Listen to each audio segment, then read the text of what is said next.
Hi hello friends, நம்ம 10th standard இருக்கக்கூடிய continuity one word தான் பார்த்துட்ருக்கோம். வாங்க ஃபஸ்ட்டு பழந்தோல் வகை பற்றி பார்க்கலாம். பழங்களின் மேற்பகுதியை குறிக்க வழங்கும் சொற்கள் என்னென்னு பாருங்கள்.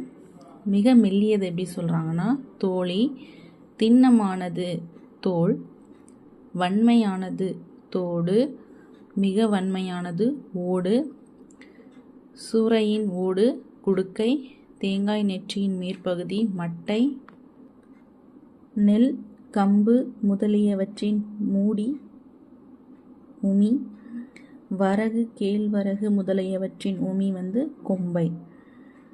அடுத்து மணி வகை தானியங்களுக்கு வழங்கும் சொற்கள் என்னென்ன அப்படின்னு பார்க்கலாம்.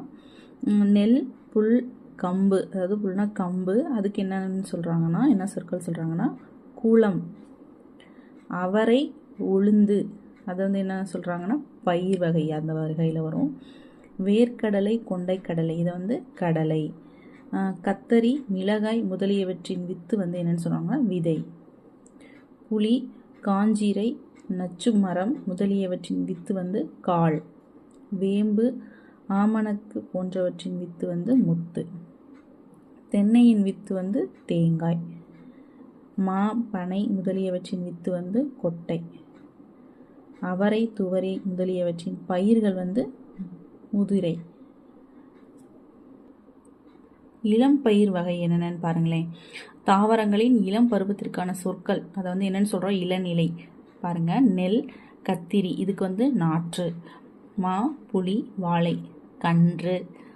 வாழை, குருத்து. தென்னை, பிள்ளை. விழாவின் இளநிலை குட்டி. பனையின் இளநிலை மடலி அல்லது வடலி. நெல், சோளம் முதலியவற்றின் பசும் பயிர் பைங்கூழ் அப்படின்னு சொல்கிறாங்க. இந்த வீடியோ உங்களுக்கு யூஸ்ஃபுல்லாக இருந்துச்சுன்னா சப்ஸ்கிரைப் பண்ணுங்கள் ஃப்ரெண்ட்ஸ். தொடர்ந்து நம்ம சேனலை வாட்ச் பண்ணிகிட்டே வாங்க. தேங்க்யூ.